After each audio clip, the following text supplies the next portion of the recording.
আসসালামু আলাইকুম, সবাই কেমন আছেন? মাছটা আমি ধুয়ে কুটে সুন্দর করে নিয়েছি এবং হলুদ মরিচ মাখিয়ে নিয়েছি ভাজার জন্য। মাছগুলো ভেজে নিচ্ছি এবং অন্য পাত্রে উঠিয়ে নিয়েছি। কড়াইয়ে সেই তেলে এবার মশলাটা দিয়ে দিয়েছি, বাটা মশলাটা দিয়ে দিয়েছি, পেঁয়াজ বাটা, মরিচ বাটা, জিরা বাটা, আদা রসুন বাটা দিয়ে দিয়েছি। এবার পরিমাণ মতো হলুদ দিয়ে দিয়েছি এবং শুকনো মরিচের গুঁড়া দিয়ে দিয়েছি।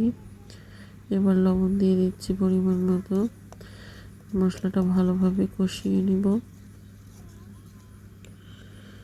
মশলাটা ভালোভাবে কষিয়ে নিচ্ছি। এরপরে মাছটা দিয়ে দিব। ভাজা মাছগুলো দিয়ে দিলাম। মশলাটার সাথে মাছগুলো কষিয়ে নিচ্ছি। কষানো হয়ে গেছে, এবার পরিমাণ মতো পানি দিয়ে দিচ্ছি।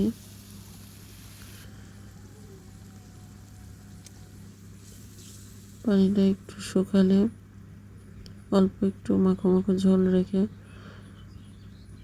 নামিয়ে নিব। তরকারিটা হয়ে গেছে, অন্য পাত্রে নামিয়ে নিয়েছি। ভিডিওটা দেখার জন্য সবাইকে ধন্যবাদ।